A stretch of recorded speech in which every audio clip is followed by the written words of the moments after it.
Hi there. My name's Alicia Lee, and I'm the CEO and founder of Faithly. Before we jump into today's episode, I want to take a moment to say thank you to Communio for making today's episode possible. Communio is an incredible ministry. They're dedicated to equipping churches to share the gospel by renewing relationships, marriages, and families.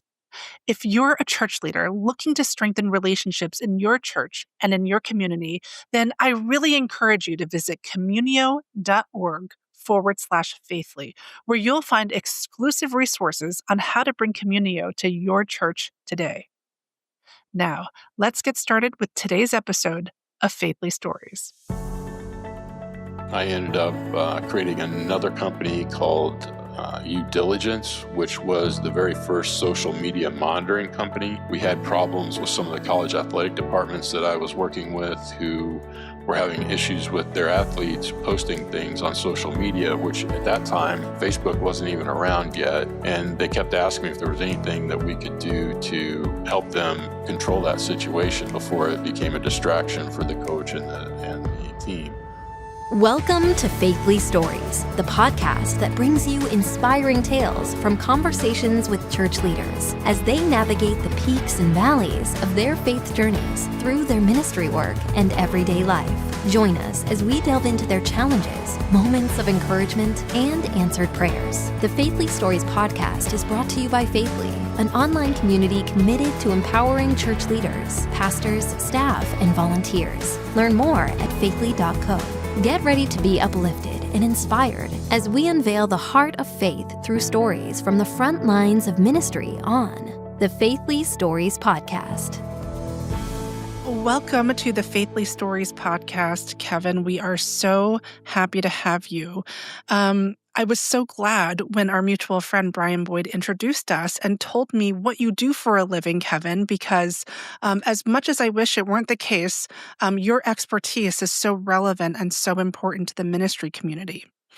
So here at Faithly Stories, we have focused on interviewing pastors and ministry leaders, and you are our first guest who doesn't really fit that description, but you've got something to offer that's really important to that community. So thank you for joining us, Kevin. Oh, thank you, Alicia, for having me on. I really appreciate the opportunity to hopefully educate your listeners and also help any ministries that might be in trouble with this sort of problem that we solve. Yeah, so you are the founder and the CEO and the chief social media bounty hunter for Social Imposter. And I want to dig into what all of that means. But let's set the stage first. You are a serial entrepreneur, and you actually started your career in Congress. Take us through some of that. Take us through the path that led you to where you are now and what you're doing.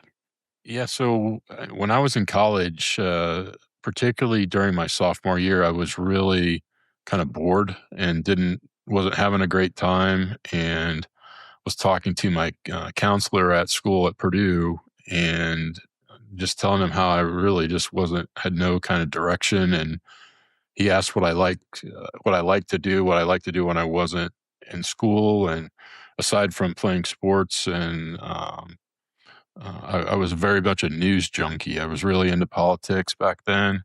And he suggested trying to get an internship. So I sent letters to the two Indiana senators and to the congressman from my home district and to Vice President Quayle, who happened to be Vice President to George H.W. Bush at that time. And lo and behold, I got a summer internship in Senator Coates' office and then got a fall internship in Vice President Quayle's press office. So I got to spend about 9 months in Washington, and it only took about a week to be hooked and really wanted to go there after I finished. So when I graduated a couple years later, I headed straight back to D.C., and I ended up getting a job with another Indiana congressman, Dan Burton, who was from the Indianapolis area. And I worked for him for almost 11 years. And he became committee chairman during the Republican Revolution in 1996. And he brought me over to be a professional committee staffer at that time. I got to work on some really cool stuff, counter narcotics policy oversight and helping put together the Plan Colombia aid package, and really enjoyed my time there. From there, when the Republicans took over, they term limited their committee chairman to 6 years. And so when the 6 years was up, we were not able to continue. The new committee chairman brought in his own staff and kind of left the rest of us out there looking for a new job. And I ended up becoming a contractor in the Pentagon in the Special Operations Low Intensity Conflict Office, which had counter narcotics oversight for the Department of Defense. And I worked on projects in Colombia and in Afghanistan. And so I got to enjoy my time there in the Pentagon and work for those companies. And during that time, I came up with an idea for doing media training, which I had a little bit of a background in on the communications side, because when I was on the Hill, I was a press secretary for a while as well for Congressman Burton. And I continued kind of doing media throughout my time as a committee staffer as well. And so when I went into the Pentagon, we were setting up programs to help the Colombian Ministry of Defense and the Afghanistan Ministry of Interior to learn how to better handle the press and create a press office in both of those places. So I was actually in a restaurant in Bogota, and I heard a basketball player during the NBA Finals talking about how they were going to war and how it was a battle, and I just felt like it was kind of very poorly. It reflected poorly upon him, and so I decided that I wanted to start a media training company. And when I came back from Bogota, I set up MVP Sports Media Training, and I ran that for 20 years. Where I taught professional, collegiate, and Olympic athletes how to deal with the press, how to speak, how to complete thoughts, how to answer questions in a way that maybe wasn't exactly what the question was about, but to give the answer that they wanted to give. And so from there, I ended up creating another company called Due Diligence, which was the very first social media monitoring company. We had problems with some of the college athletic departments that I was working with who were having issues with their athletes posting things on social media, which at that time, Facebook wasn't even around yet, but it was mostly on MySpace and some other smaller ones at the time. And they kept asking me if there was anything that we could do to help them control that situation before it became a distraction for the coach and the team. So I created a social media monitoring platform called Due Diligence, and we monitored in the beginning student athletes' posts on various social networks and alerted the coaches and the athletic department staff when keywords were mentioned that might have a negative connotation. From there, we expanded that into offering the same service to parents. And I think, unfortunately, we were probably about 3 or 4 years ahead of too early in the marketplace, and people just really weren't familiar enough with social media at the time. The parents, it was still first generation going through social media, so they didn't really understand it. And even though we had, a really successful platform, it just never took off like we thought it was going to. And from there, I created when my daughter started playing softball competitively, was highly ranked in the country in her class, going through the recruiting process with collegiate coaches and drawing on my background from MVP and dealing with the athletic departments. I created a recruiting app for high school athletes to get their game video in front of college coaches. That, again, was a little bit ahead of its time, and it didn't quite take off as quickly or as much as I would have liked it to. And we decided to close that down. And from there, I created, and actually before I did that, I started Social Imposter. And Social Imposter came about because of my contacts during my time in Afghanistan, dealing with security personnel I had a guy that I had worked with that came back to me and said, "Hey, I know you do this social media stuff. I've got a client that has all these fake social media accounts and they have no idea how to deal with it. Is there some way that you might be able to use your contacts at Facebook and Twitter to be able to help them solve that problem?" And I said, "Well, I think so." And within a week, I'd taken down 8,000 accounts for them. And it gave me the idea, well, if this guy's got this problem, this has got to be pervasive. So I started looking around and I started noticing that the places that seemed to have the most, aside from Hollywood, were ministries. And so I started cold calling ministries whenever I'd see an article in the newspaper or in the Christian press that would mention that we don't solicit for funds on social media. Please don't fall for it. I'd see things like that, and I would reach out to the ministries. And yeah, when I got my very first client, it was one of the biggest names in the industry. It just kind of took off from there, and now they are a majority of my clients as ministries. So I really am spending a lot of time helping ministries prevent their followers from being taken advantage of. And it is quite exhaustive and quite extensive because the social media companies continue to move the goalposts on us and change what we need to do in order to report and successfully remove accounts. And like almost everything else out there right now, they are um, almost completely relying on AI to try and resolve request submissions. And whereas in the past, we were able to speak to people directly when we had problems and, our contacts there were able to leverage those. They've almost completely eliminated human interaction in the sections that deal with social media imposters. And so it's become a challenge when the AI is not quite adaptively learning some of the nuances to how the accounts are made with, maybe a misspelling here or there or a symbol instead of a letter. And it doesn't fit their guidelines that they've programmed the AI to look for. And so we end up having to use some other methods to try and get those accounts down. But that's probably our major headache right now is the AI has not made things better. It's made it worse. And I think from my perspective in dealing with them being the social networks for almost 15 years now, I've come to the realization that they're not in the business of removing accounts. They want as many accounts as they can have, whether they're legitimate or not.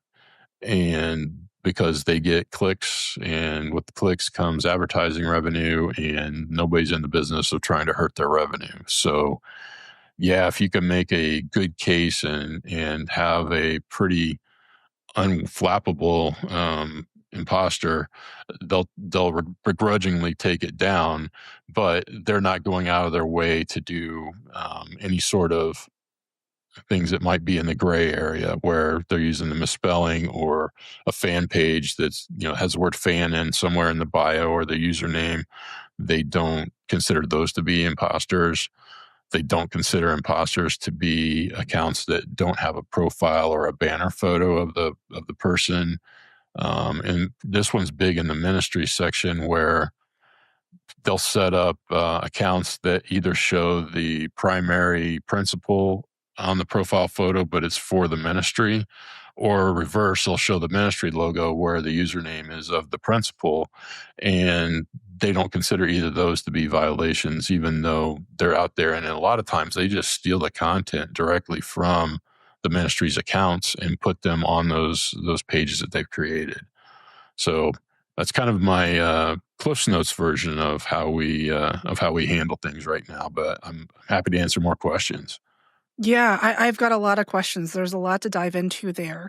The first is just the observation that you've been running this business for 10 or 15 years now, and it seems to me like unlike maybe some of the other things you've done where you've been a few years early, you came into this space at exactly the right time. And as you alluded to with AI, things are only getting worse. This is only becoming more important for pastors to understand and to deal with. So I'll just say from my own experience being on social media, that I have noticed that over the last year alone, and this is not an exaggeration, I've probably gotten a dozen messages from pastors telling me, hey, just so you know, there is an imposter account out there. I would never ask you for money. So just be wary, because I know there are imposter accounts out there for me. I've gotten many messages like that. I've also gotten follow requests from the names of high profile pastors where I'll actually say to myself, oh, this is exciting. Like so-and-so pastor is interested in me or interested in what I'm doing. He must have noticed X or Y that I'm doing. And it's actually only maybe a day later that I might notice, wait a second, this is not actually the pastor. And it'll be like a picture being a little funny or a word being a little funny that'll tip me off. But I almost don't notice it right away, right? It's very nuanced. And then the third observation I'll make is that it's not just the high profile pastors. I've noticed that over the past year, as I've noticed an uptick in these sorts of messages and this kind of activity, that even pastors with, let's just say, just a couple thousand followers are susceptible to this activity. So, I sort of offer that to you as like my own personal observations, and I'm curious if that is what you see as well. Alicia, that's it's very observant for you to notice those things, but I think you hit something in your first observation, which was that you're like, oh, he's interested in what I'm doing. That they are very well versed in the psychology of creating these accounts and playing on people's emotions and desires to be important, recognized, and that tugs at everybody's heartstrings. When common sense may tell you, well, why is Rick Warren, Joel Osteen, TD Jakes, why are they contacting me? Oh, maybe they saw this. You start justifying it or making a reasonable conclusion in your mind. Well, this is probably why. And that's exactly what they're looking for. And, once their typical MO is once they get you on board, they start hitting you with, prayers or messages with prayers in them, or what can I do for you? And then the ask will come. So they lay the groundwork, the foundation for the con, and then they hit you with it after they made you feel comfortable that they were the right person. And, oh, this is my private account. I don't like, people to know which account I'm really using. They'll use those things. And in your mind, you're kind of like, this doesn't sound right, but you know what? I really want to, I want to help him. You get to the point where you've convinced yourself that, yeah, this is the real account. And we see this happen time and time and time and time and time again. And it's unfortunate because the people that they're preying on think they're doing good. They think that they're helping ministries, they're helping the cause that the ministry is supporting or promoting. In reality, they're giving money to somewhere that's probably a pretty well-funded criminal organization in Africa or Eastern Europe, are usually the two places where those scams emanate from. And it's really kind of the modern day email scam that used to be in the early 90s when those things were pervasive. And, criminals are very smart. A lot of times they're ahead of the times, they're well ahead of law enforcement most of the time. And they are very good with using technology. And they could send out, it's the same way that they used to send out 1 million emails and hope they'd get 10 responses and they'd move on.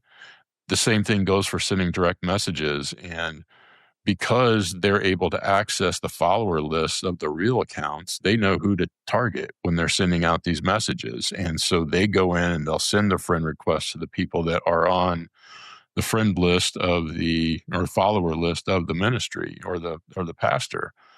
And so it's not unusual to feel that way because that's the psychology behind what they're doing. So they're pretty good at it.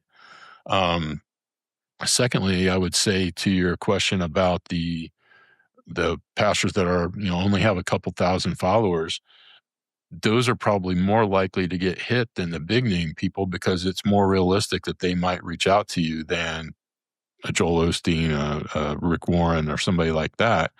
So then you're like, oh, you can really justify it in your mind at that point.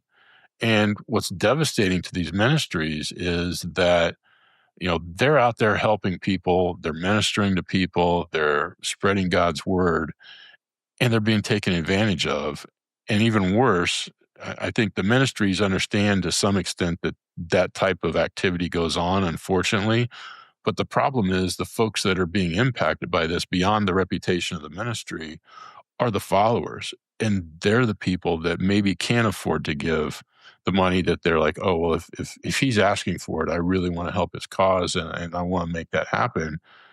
And then they don't get an acknowledgement. They don't get anything afterwards unless they're continuing to ask for more money. And, we've had stories of people giving away thousands and tens of thousands of dollars to these people only to find out later that they had been taken advantage of. And it's so unfortunate and heart-wrenching and gut-wrenching to hear those stories. And it just really makes you upset that people are taking advantage of folks like this. And it continues to happen. They'll work on one pastor and they'll move to the next, the next, the next, and they just keep going. So I think from my perspective, it's really incumbent on the ministries to be proactive and not just posting things on their social media saying, I'll never ask for it over social media, but actually going out and trying to find these folks and remove them. And I understand it's time consuming because this is what I've done for the last 15 years. So I know how much time it takes to do it. And that's why we offer the service, because a lot of ministries aren't well staffed and they don't have staff they can dedicate to this. And again, even if they did, they may not understand the complexities that are involved in dealing with the networks in order to get them down. And so it's we take down thousands of accounts a week, and it's, that's not something that any ministry is capable of handling on their own. And so, and everybody's got a different pain level too, a different tolerance level for this sort of fraud. And to some ministries, one imposter account is way too many, whereas others, they may consider it, not that big of a deal since there's only a couple. But I think if you have that attitude, you're really doing a disservice to the people that believe in you and follow you and want to help you if you're not proactively out there trying to stop these people from taking advantage of people. And we're not perfect. We miss some because the spellings aren't right. It may be an account that switches profile photos regularly. And so, we don't catch them all. But what we do tell all of our clients is if someone reaches out to you with an account, send it to us and we'll find it and get it taken down. But I'd say we're probably 99.9% effective at finding the accounts, but we're not perfect. We do have some that get biased occasionally, and we happily take the links from the clients and submit them and get them down for them. Thanks for that, Kevin. So let me ask a couple of questions, maybe from a follower's perspective, because we do have folks on our platform who are not pastors or sort of key ministry leaders, but they're volunteers at churches, and their faith and their service are an important part of who they are. But let's say you're a follower, and you get taken in by one of these imposters. Is money the only thing that gets asked for, or should they be looking out for any other kind of asks? Within the ministries, it's usually money, and they try to get you comfortable with them by starting with a prayer. Let me pray for you. Is there anything we can do to help you? So you get this sense of, oh, they're wanting to help me, to feel comfortable with them. That's kind of how they lure you in, and then they hit you with the ask in most cases. But it's I think that they're occasionally they'll fall for, oh, can you send me the password for this? I lost the password. Why, you would think, well, why don't you call me or email me? But there are things like that where they could be fishing for access to it. And especially in the volunteers case, if they have access to the business suites or the account login information for the ministry, those things can get hacked and taken over if they don't have two-factor authentication in place, or if they click on a link that has a phishing scam attached to it where they're going to have keystrokes, malware placed on their computer. It's when you're in a smaller ministry, you're not that security conscious usually because it's not something that's going to be happening to you regularly. But you should be. You should always have your guard up, and it's unfortunately you should be suspect of anything that comes to you like that. And you may they may use the exact same photo that's on the real person's account, and you may momentarily be fooled by it. And I think the so key points for security on that for the ministries are: make sure that anyone who has access to your accounts has two-factor authentication, a layer put in, which should prevent 99% of the hacks from happening. Or don't let them use the account if they don't have it in there. And if they don't know how to use it, go on YouTube, watch a video, show them how to use it, because that's going to keep your accounts about as secure as you can in the environment that we're in. And I realize that especially in smaller ministries where they rely on those volunteers, it's hard to ask people to do stuff like that. But for the security of your followers and the security of your ministry, it's really kind of incumbent on you to create that sort of cybersecurity awareness as well within the people that are working within the organization. Wow, that's such a great point. I had not thought about that. I hadn't thought about the scenario where maybe someone's impersonating a pastor, reaching out to a volunteer, trying to get passwords for key ministry software and technology and suites and so forth that the ministry might be using. And so many churches are powered by volunteers. I can see that could be a real key point of vulnerability. So thanks for mentioning that. So for pastors that have some kind of a profile, right, where they have followers, and this is maybe an area where they know they're vulnerable, and they reach out to you, Kevin, and they look to hire you, give them a sense of like the first three things you do to sort of secure things for them and for their social media. So the first thing we'll do is we'll do a complete deep dive sweep of all the networks that we cover, which are Facebook, Instagram, TikTok, and X right now. And we do those because they're the ones that are the most likely to respond to our request to remove the accounts. They know who we are. They're used to us dealing with them.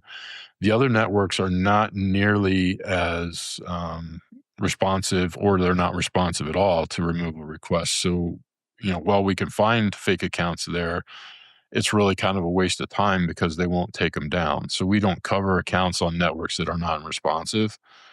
And, we've had some that were responsive and no longer are, like YouTube and LinkedIn. They just don't respond.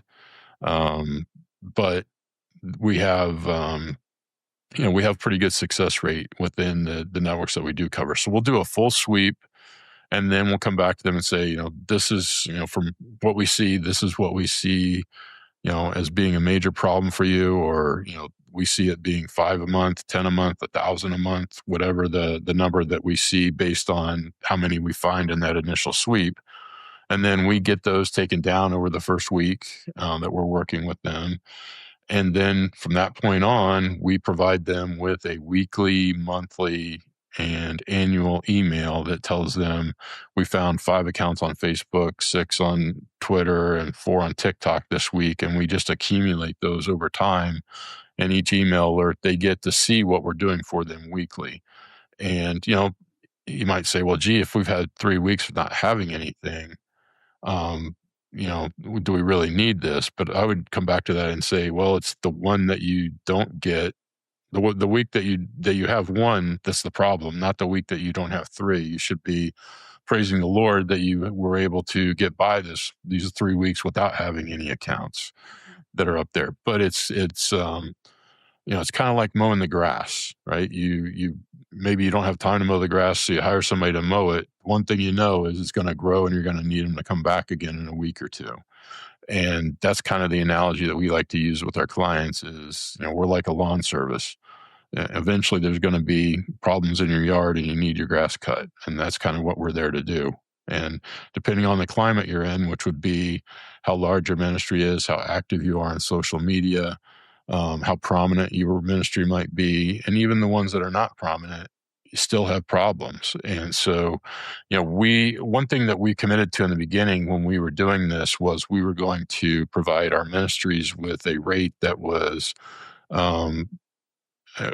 significantly less than what we charge our corporate folks, because, we're believers. We've grown up in the church. We understand that helping other people pass on the word of the Lord is one of our callings. So we provide it at a significantly discounted rate compared to what we do corporate clients with, and we give them the same service. It's not a lesser service. It's what we have. And in fact, I was just talking with one of my team members yesterday about this, in that in the beginning, we had software that was able to go out and scan and search all the networks using their APIs. And then in 2016, the networks had specifically Facebook at the time, had the Cambridge Analytica scandal, where people were accessing data through the APIs and then doing things with it they agreed not to do.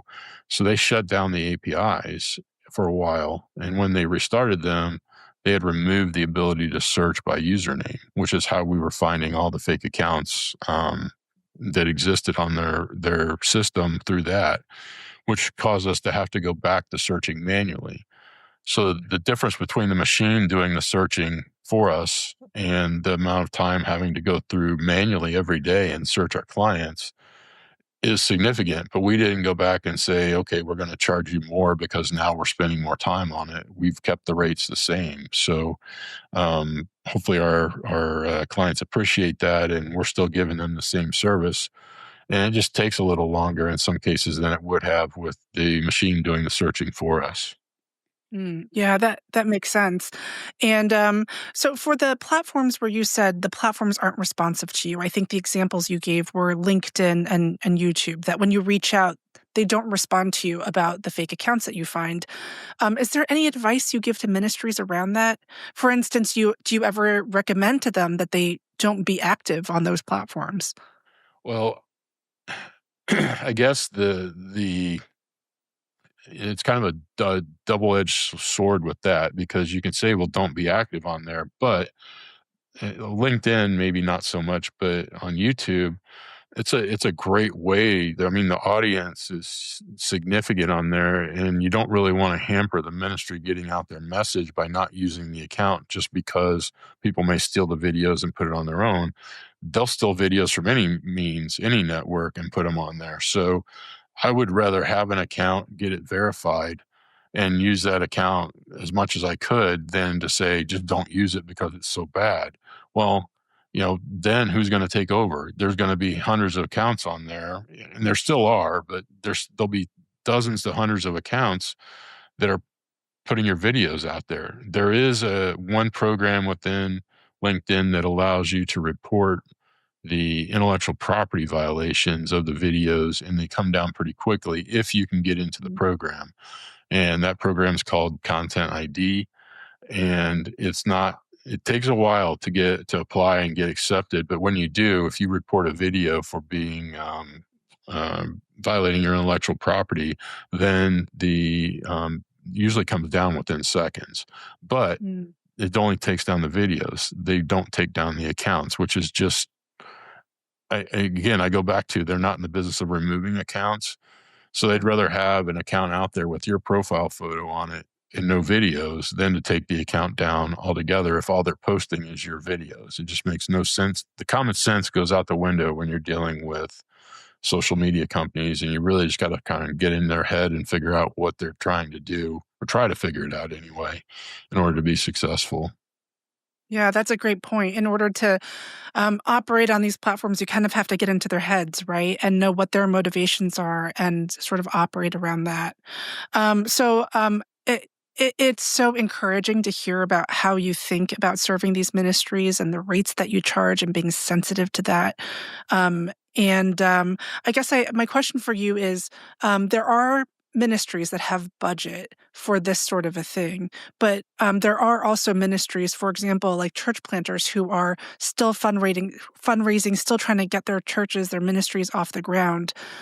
For any ministries that don't yet have the budget to work with you and work with your company, are there a couple of things you can suggest to them, like as they're maybe getting set up, that they can do to just be smart about this sort of thing? Yeah, definitely. Even if you're budget conscious, the thing that I would do is go ahead and pay to get the verification on the networks that allow you to do that, because then at least you have something that should be a sign to everybody that's following you on there that it's a legitimate account. Yeah, it's a few $100, but in the long run, you may be saving someone who wanted to give you a few $100 from making a mistake and giving it to someone who's scamming folks. So, and I think as more and more people who are followers and maybe some of the older generations that are finally feel like they're becoming comfortable with social media, um, they're learning that a verified account is something to be, to be what you look for in places. So it's kind of that seal of approval. Back in the old days, it would be the Better Business Bureau seal, and the Good Housekeeping seal. Getting those verifications, I think, is critical to any ministry, large or small. It's worth the extra expense to pay that to get those things verified. And if in some cases they don't have the business set up yet, but they're going to, and as soon as they do, that's when you really need to act on that and get it in place as soon as you can. I know a lot of the ministries, when they start out, they're just using the pastor's personal accounts for things, and they don't necessarily set up a ministry account to start with. But as you roll along and as your ministry grows, it's probably incumbent on you to also set up a ministry account and then request verification for it as quickly as possible.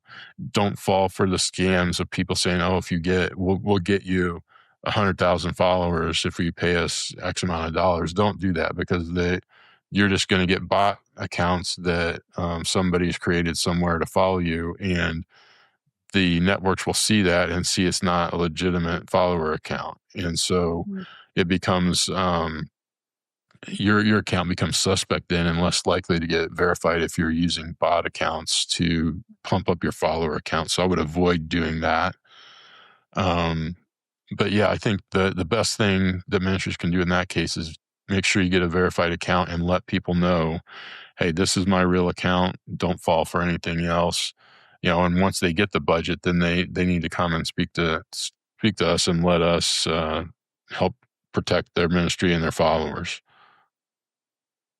Wow, this has been really enlightening, Kevin. Thank you for sharing your experience and your wisdom with us in this area. I have a feeling that this is going to be front and center for a long time.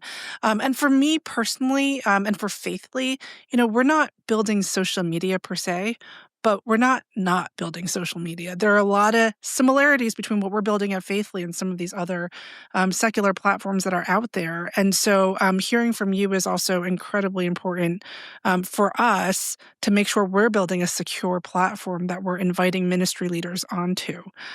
So thank you, Kevin. Really appreciate your time today. Really appreciate your experience and sharing all of that with our audience. Well, thank you, Alicia. I really appreciate the opportunity to get on, and hopefully it will help somebody somewhere, and it'll all been worthwhile.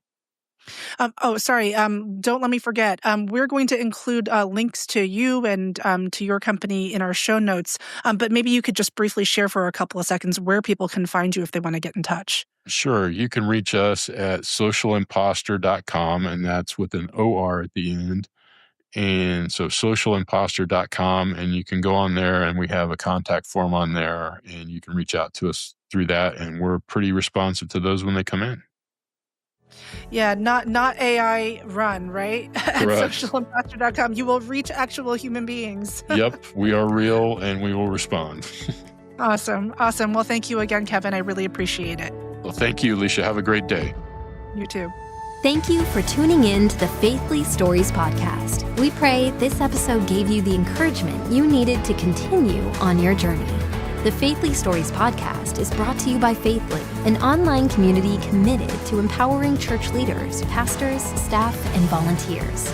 The Faithfully digital platform offers innovative and practical tools and resources to enhance connection, foster collaboration, and promote growth within the church and ministry space. Remember to subscribe, rate, and review our podcast to help reach more listeners like you. Stay tuned for more uplifting tales from the front lines of ministry on the Faithly podcast.